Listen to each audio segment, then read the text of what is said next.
And Greg, it's Good morning. nice to have you here this morning.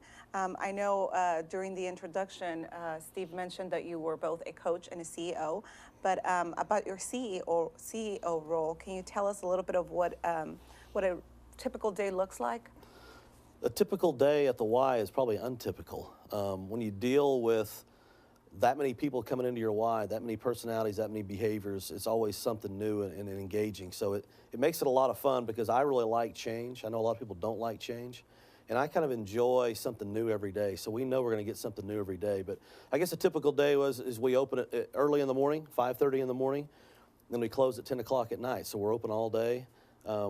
We always try to meet people at the door, check them in, and make sure that we greet them properly, and then we give them opportunities to swim and work out and do all the things that we do at the Y. That's kind of a typical day inside the Y.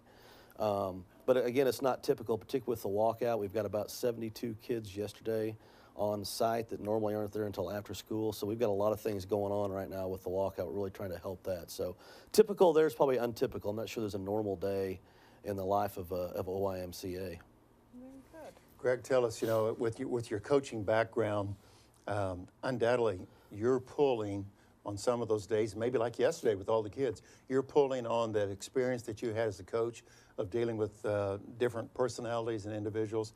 How has that prepared you, or your past prepared you for your role today? I think there's been this big transition in the last probably 10 years of talking about managing versus leading.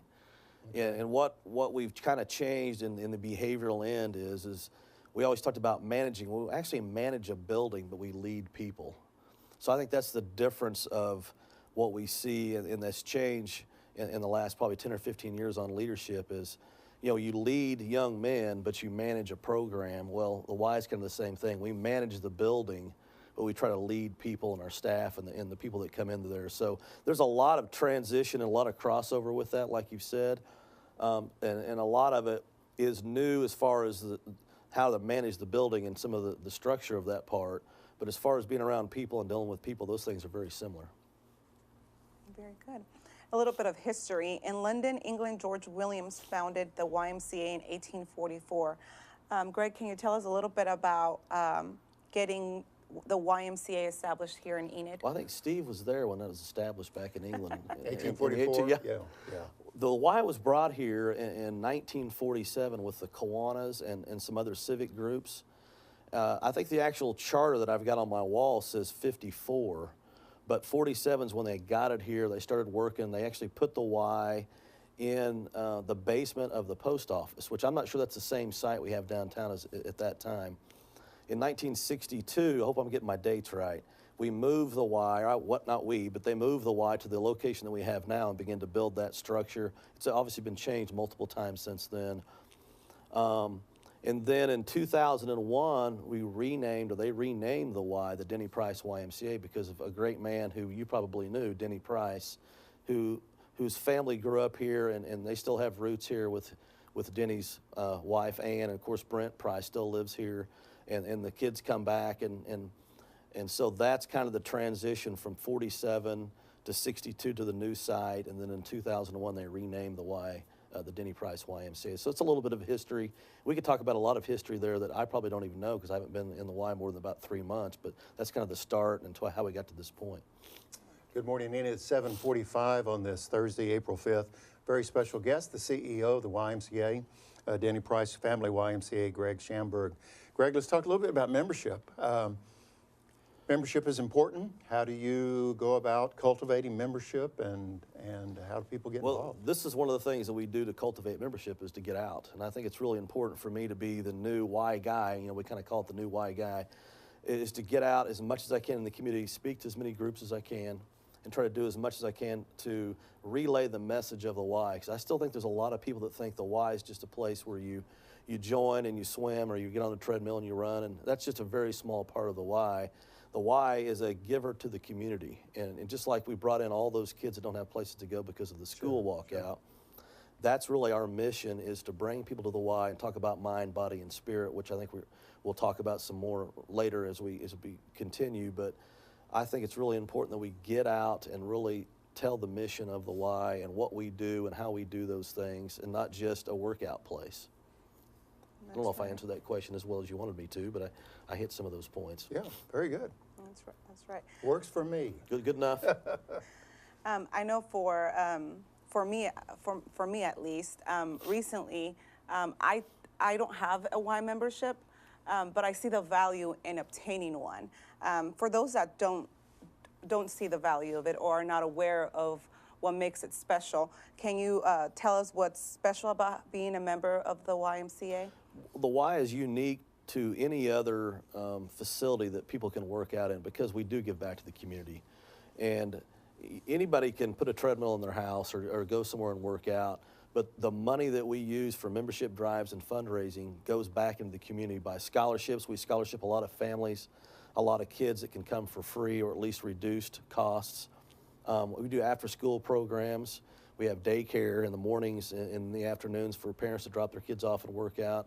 So there's a lot of things going on that aren't just workout things, and I think that's the value of the Y is when you pay a membership or you donate money to the Y, that we're actually putting that back into the community to create an opportunity for people to go to a place that has a safe environment. And that's what makes us unique, where none of the other places do those things. They don't really, not necessarily a giver back to the community, it's just a place to work out.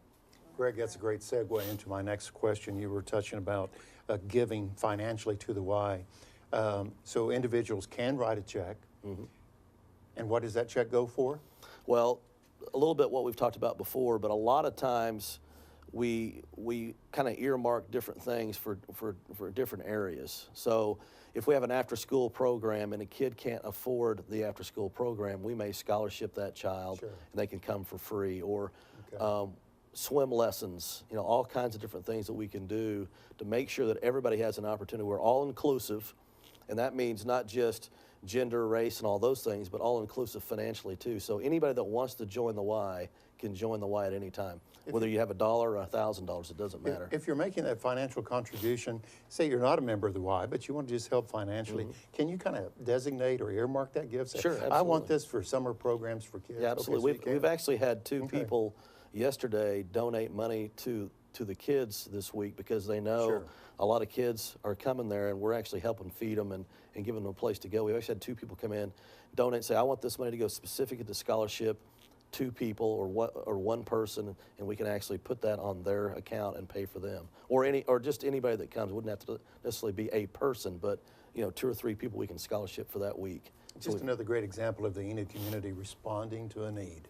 Well, that's why I have been here for 17 years, is because this community is pretty unique.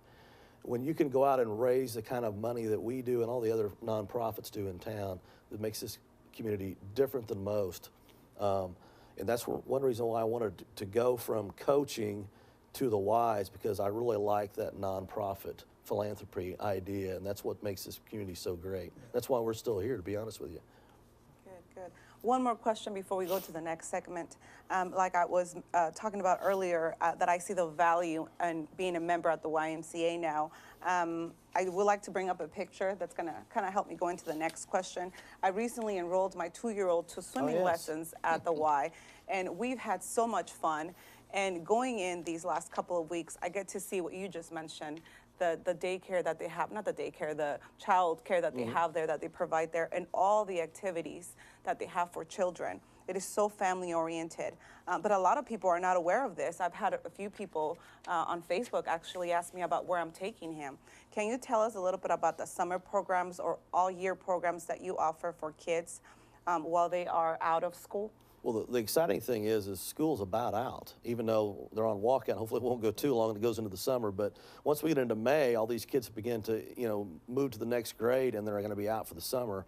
And we have a huge huge summer program, and they'll go to the zoo, they'll go swim, they'll have all kinds of activities for them, and it's a great program to be able to drop your son or daughter off to continue those things. Obviously, we have soccer. We have, you know, indoor soccer is getting ready to start. I think it started last night, as a matter of fact.